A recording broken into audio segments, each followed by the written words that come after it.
Hey guys, it's Bass back with another video, and I'm so giddy today. Oh my goodness. I am just so giddy to talk about the Twisted series. Okay, so if you guys haven't figured it out yet, Anna Wong is also one of my favorite authors, right up there with Elle Kennedy. And honestly, I don't know what she does and what she puts in her books that literally just make me eat every single book up. Like, I absolutely love her. And for those of the people who say that Anna Wong's men are literally just the same in different fonts, so what? I don't care. Her men are perfect for what she wants them to be, and that's all that matters. And the fact that people keep eating it up and keep wanting more just goes to show that she is writing for a certain type of people, and we are all supporting her, okay? So, but just, I know the Twisted series gets a lot of hate, okay? I know it has a lot of mixed reviews. I, on the other hand, thoroughly enjoy it, and I will defend this series till the death, okay? So, yes, just get that, just let that sink in at how much I love this series and will defend Anna Wong till the end. Okay, so let's just get into it. So starting off with the first book, it's Twisted Love. Now, when I was trying to find a new read, Twisted Love was really popular at the time. The Twisted series had gained so much popularity, and I didn't know if I wanted to actually commit to a series. Now, the Twisted series is an interconnected standalone.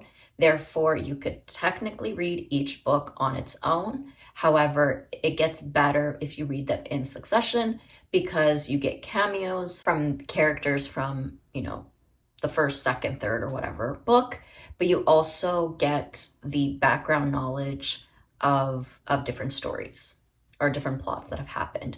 Like there's a plot that happens in here, that happens in here, and it is explained in a different POV, okay? And you just end up getting more information.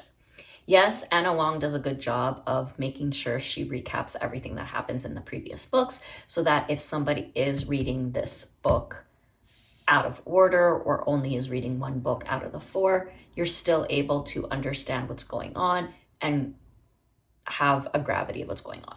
However, like I said, I've seen so many videos of people suggesting that if they're going to start with the Twisted series, please read them in order because you're just going to end up falling in love with the characters more. And I could not agree more.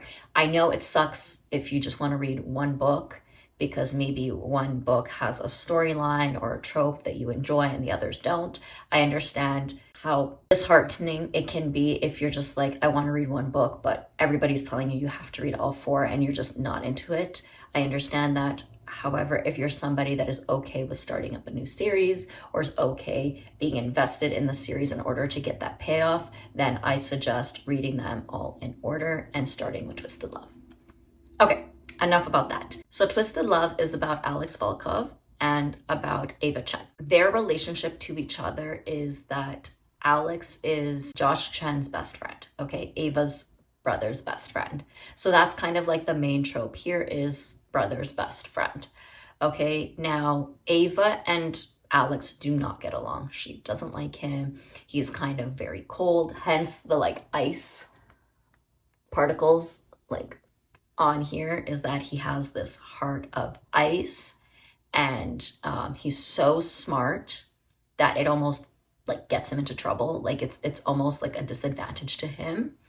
And so she doesn't like him. She doesn't understand why her brother keeps him around, why they're best friends. Her brother's this like goofy, fun guy, whereas he's not. Anyway, so what ends up happening is Josh is actually on the doctor path, like the pre-med path. So he's actually going away to like a different country so that he can do like aid relief and such.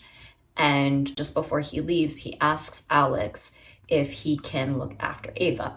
Now, Josh and Ava are actually very close. They're considered like best friends. as siblings, and he's very protective of his sister. And the reason being is that Ava has had a very intense childhood. She's had some very traumatic experiences to where she has issue with, she's afraid of water, she cannot sleep properly, and she has these random panic attacks. She has a lot of darkness within her, even though Alex nicknames her Sunshine.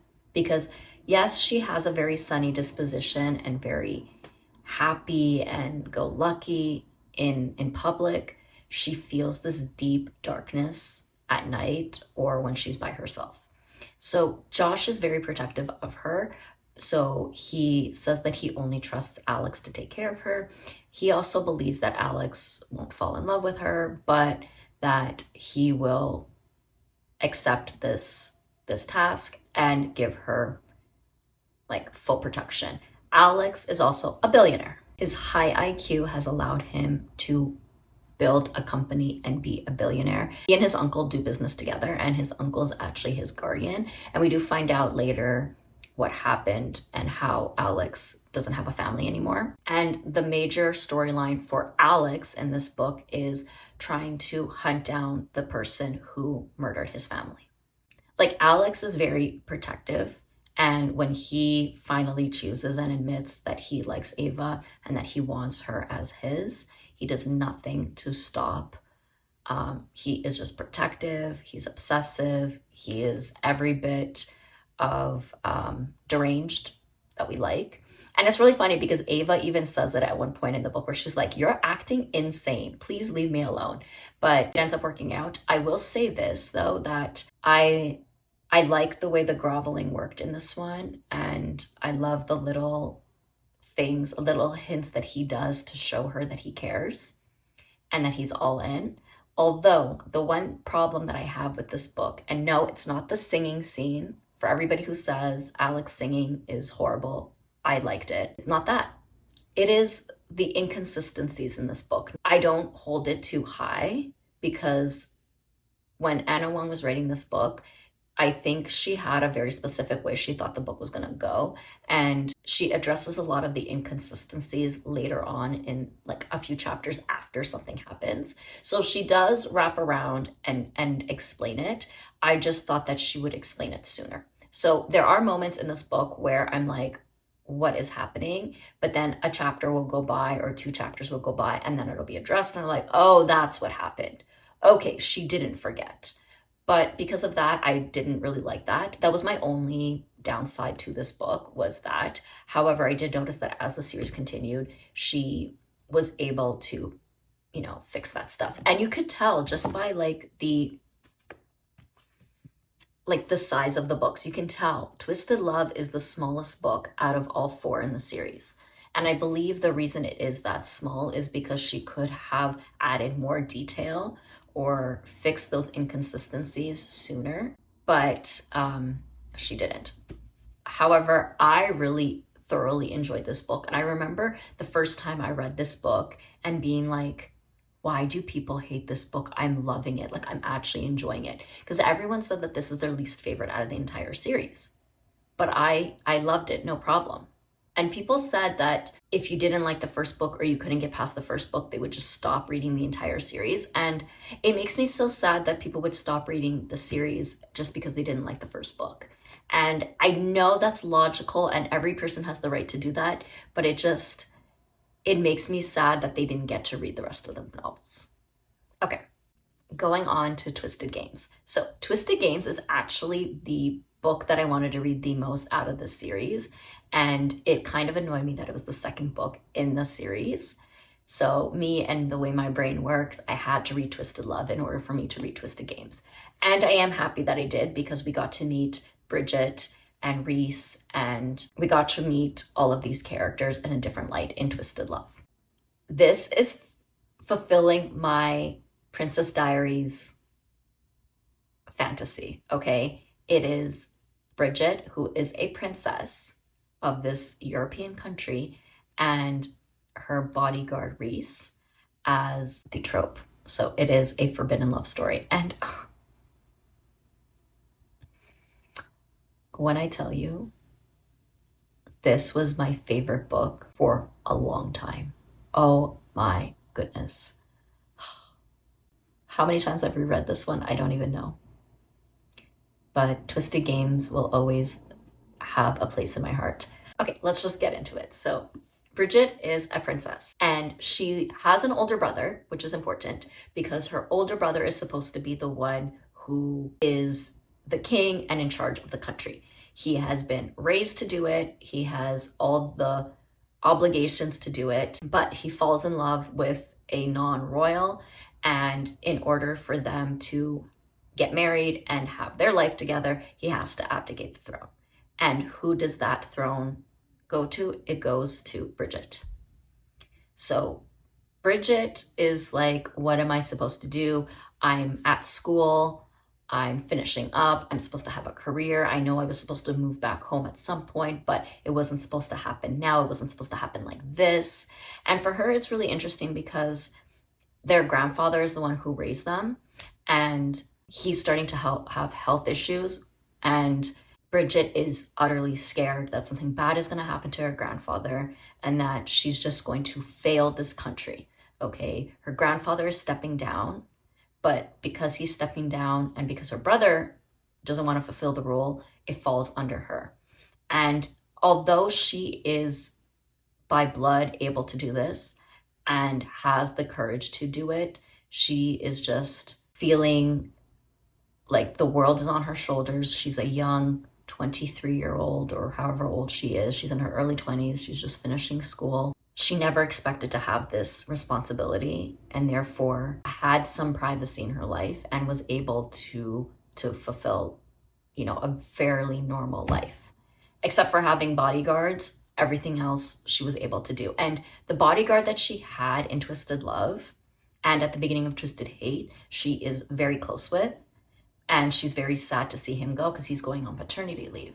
And Reese Larson is her replacement. And he is this ex-military, ex-Navy SEAL, and he's so strict. He, does not play with her safety at all. And then when he becomes obsessed with her, that obsession and that possession and the protection just tenfold. Okay, and I like Twisted Games. One part that I didn't like about it was there was a lot of back and forth of like time jumps, and that kind of made it a little difficult to understand like where or how many months have passed. But after reading it a few times, you kind of learn to kind of not be hung up on the details, and you kind of learn that more time has passed than you think. So yeah. But I really like Twisted Games. Twisted Games, Reese Larson is probably one of the best men in the entire series and in the entire Kings of Sin series because he's the only one that doesn't mess up. He's the only one that didn't do something bad to the female character to where he has to apologize or grovel or admit his, shortcomings. Reese Larson is the only guy in the entire series where he quite literally does anything for her. And it's just like insane. Like he's the perfect guy, really, realistically. So Reese and Bridget don't actually get along. She's not used to his style of surveillance and protection. But there are a few moments where, he comes around to her, where he tries to do very nice things for her because he recognizes that she's not a normal person. There's things she cannot do. So he tries to replicate them for her. And that just made my little heart flutter. When she finds out that she is going to be the queen of her country, she kind of goes on this crazy bucket list last time to go wild. And she asks him for help. And she says, can you help me? These are the things I want to do. So they do them. Some of them get spicy. Some of them do not. And like his background is so sad. And obviously it's the way that he is. But even Bridget, who's beautiful and lighthearted, carries some darkness with her. So they're able to to connect on that way. Eventually they end up kind of having this forbidden romance. But now she has to marry someone of nobility. So now we have to do that. but now we also want to try to change the laws and make it so that I can, marry a non-royal. Ooh, the secrets and lies. Ooh, they keep coming in. This one, oh, also, crawl to me. If you know, you know. Okay, so let's get into the third book, Twisted Hate. Now, clearly, Twisted Hate is gonna be an enemies to lovers story, okay? And this is Josh and Jules's book. Now, Jules is Ava's best friend, and Josh is Ava's brother. So, just as Ava fell in love with Alex, Josh's best friend, the reverse happens here. Josh falls in love with his sister's best friend.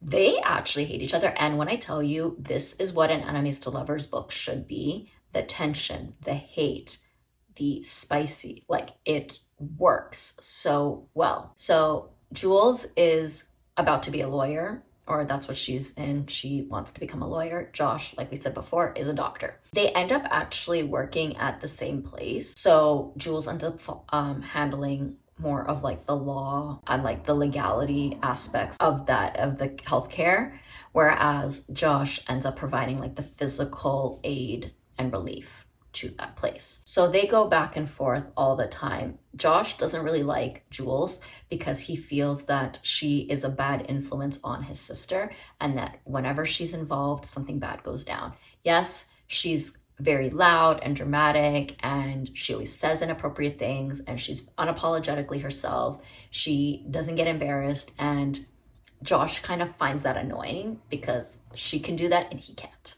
We learn a lot about the way Josh is in this book, and damn, that's all I'm gonna say. Just know.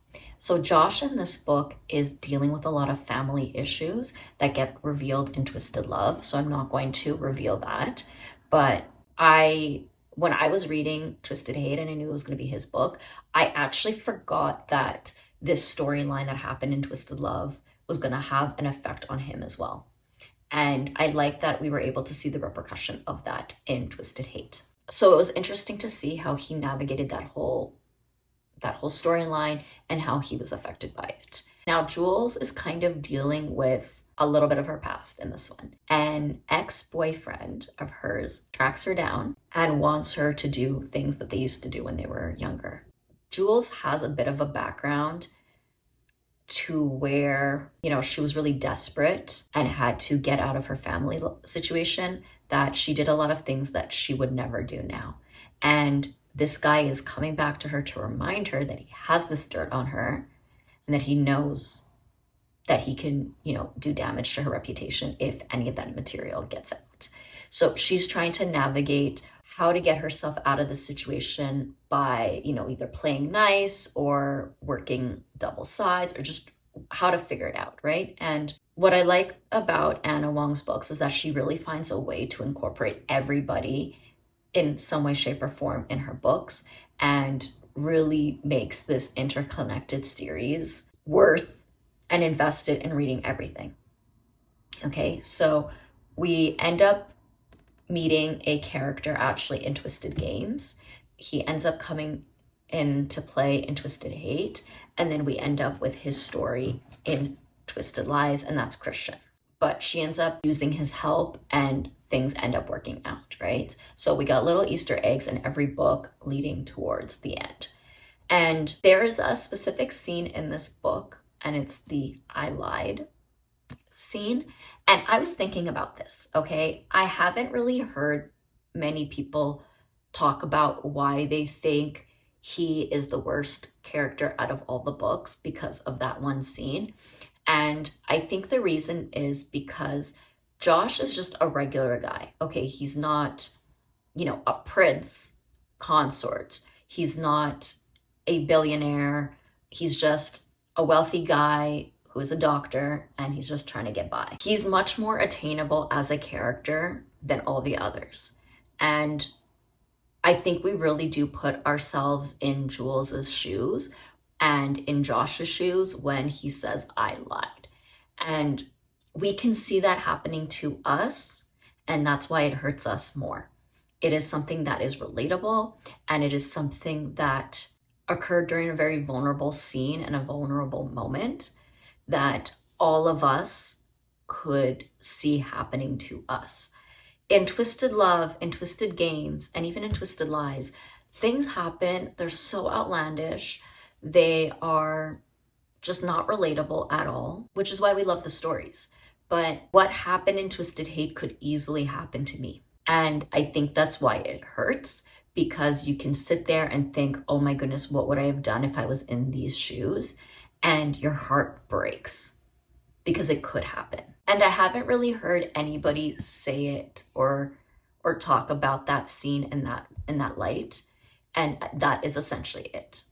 We can relate to them, and that's why it hurts us the most. It's also something that I think that we wouldn't really be able to get over, or if we did get over it, we would get over it. It would require a lot of groveling. And one of the arguments to be said for this book is that Jules forgave Josh quicker than she should have. And that's another telltale sign that people relate so much to this book and to these characters that they feel it was not enough time because they wouldn't be able to get over it in that time. Whereas in all the other books, everyone's like, who cares? And that is the difference. Okay, enough about that. We are getting into the final book of the Twisted series, and probably my favorite, and the one that I literally just finished rereading, Twisted Lies. I can't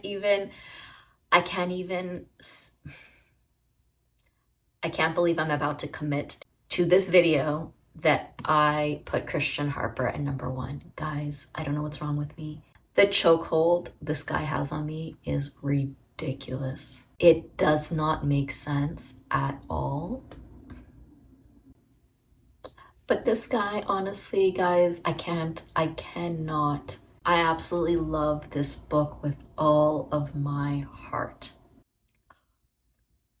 Okay, let's just get into it. Okay, so in Twisted Lies, this follows Christian Harper and Stella Alonso. Christian is he's the CEO of Harper's Security. He used to be Reese's old boss. Christian actually made all of his money from selling software because he went to MIT and he's a billionaire.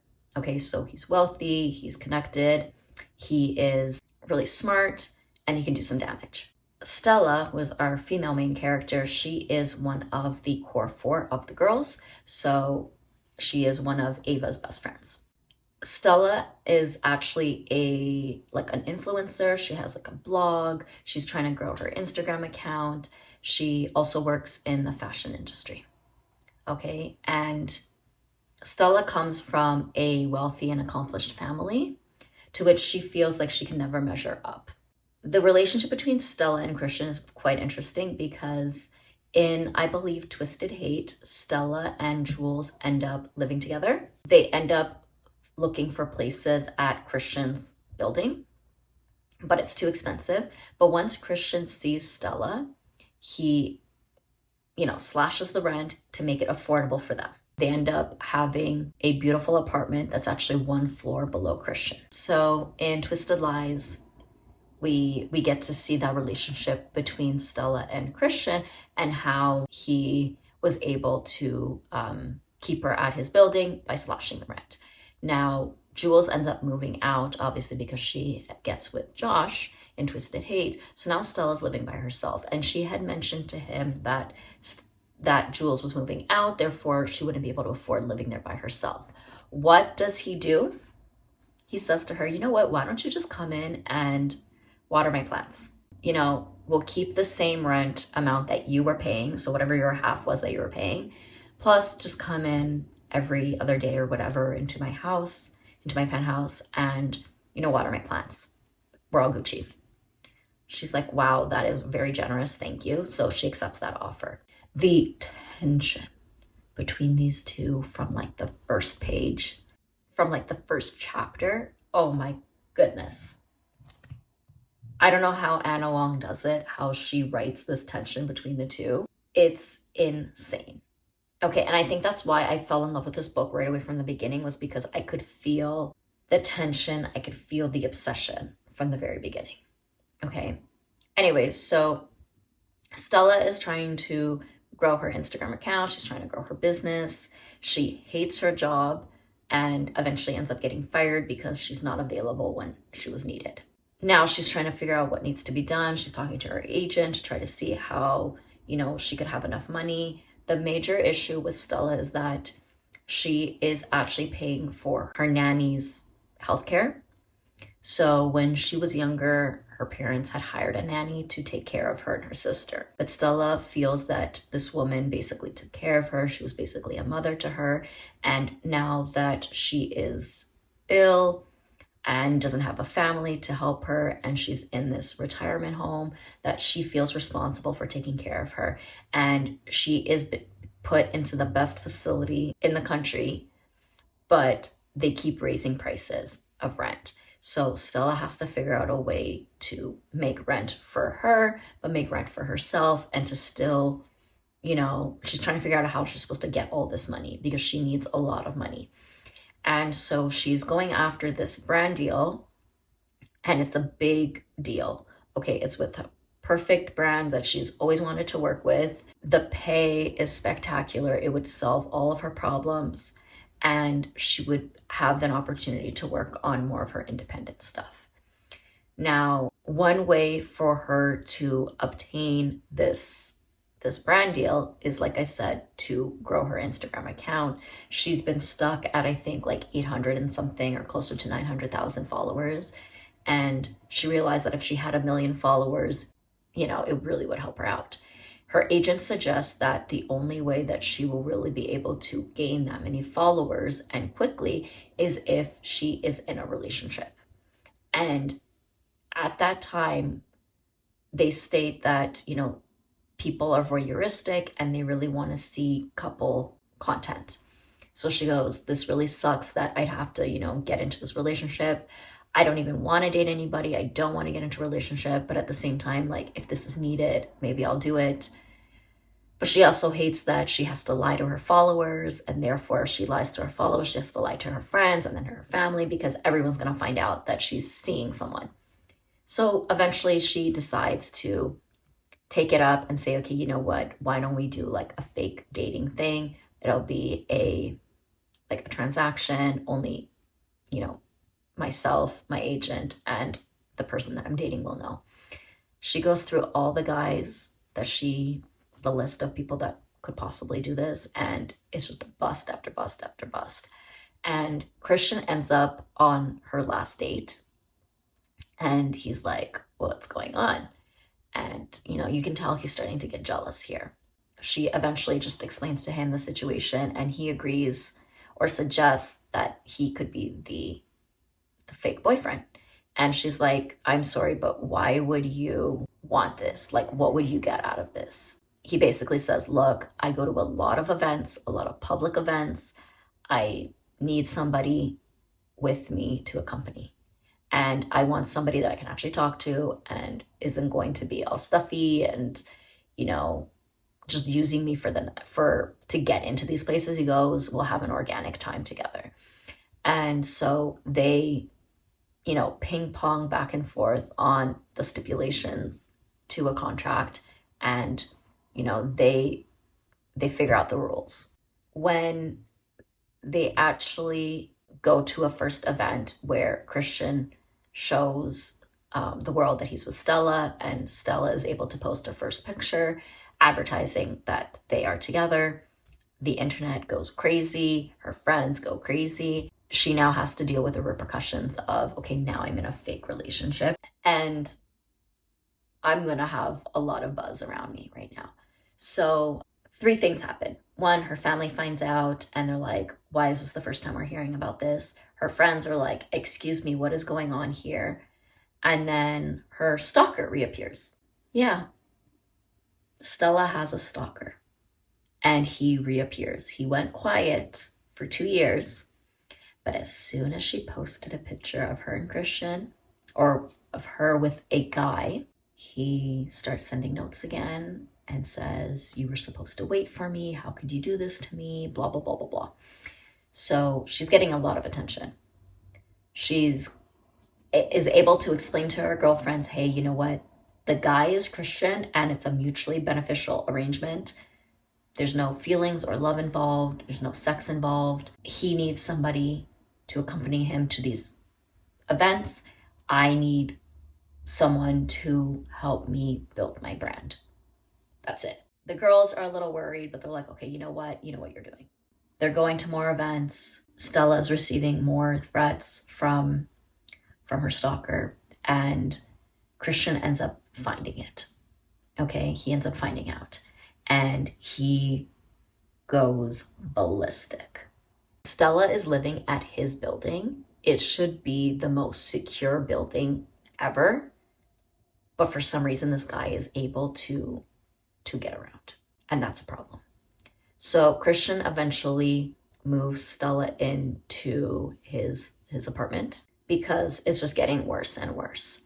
And because of that, there's these blurred lines of this is just a fake dating, this is just for show. You know, you could tell that each person's attraction is just building and building, and that with every interaction that they get close to, that one person is ready to snap, but they don't. And it's quite interesting because she hears him say these things. Like, he doesn't outright say that he's attracted to her, but he'll say stuff to her like, you should lock your door tonight and don't come back out. Or he would just say these things to her that would make her believe that he's attracted to her. But she's like, no, this is all fake. Like, even if we are attracted to each other, this is just sexual attraction. It's just sex. Like, it's not going to be anything more than that. Like, I can't have a relationship with him, nor do I want a relationship, but, you know, he doesn't believe in love, so this is futile. There's no need. We're wasting time here. But Stella ends up getting this brand deal that she's been wanting after, and because of that, she has to travel a lot. So Christian ends up coming with her to ensure her safety. So as these trips become more frequent, they're getting more and more like, you get a kiss here, you get a kiss there, and it just turns into full-blown attraction that they just cannot escape any longer. And when that happens, they finally admit to what's been brewing and what the new dynamic is going to be. And let me tell you, Christian Harper having a real girlfriend, ooh,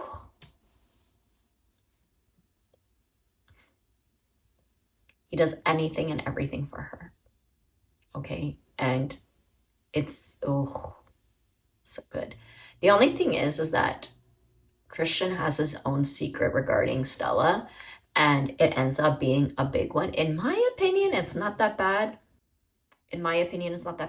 However, I do understand where Stella is coming from, because it's a very clear violation of her and what is important to her. Considering everything that has happened to her with her safety, it's a very icky feeling. But they end up working everything out. Unfortunately, Stella runs into her stalker again. So we do get that resolution with her stalker, and we find out how he was able to, you know, get into the building and where he knows her from, and all of this information. And let's just say how he's dealt with. 10 out of 10. The best thing possible. And what I like about their characters is that they know they are morally gray, and they know that they do certain things, but at the same time, they're appropriate to the situation. So I'll just leave that right there. But yeah, so a little extra description of the Twisted series is that it is a contemporary interconnected standalone, like I said, but it's also a lot of morally gray characters. I do not consider the Twisted series as dark romance at all. Yes, like I said earlier, they do have some darker themes, but I just believe it's more of a contemporary romance and not really a dark romance. And if you're okay with that, then I would highly suggest picking up this series and then not stopping and continuing into the Kings of Sin series. Okay, and I will definitely cover that series as well. If you guys haven't noticed, the only review I've done so far of the Kings of Sin series is King of Sloth, because it recently released. So you can always check out that video. I'll have it linked down below. Again, I absolutely adore and love this series. I am not the same without it. It's definitely one of my comfort series and something that I can read over and over again. I hope you guys enjoyed this video and could really get into these books the way that I am. So that'll be the end of this long video. I hope you guys enjoyed, and of course do the whole like, subscribe, share, comment down below, all of the fun stuff, and I will see you guys back with another video. Bye.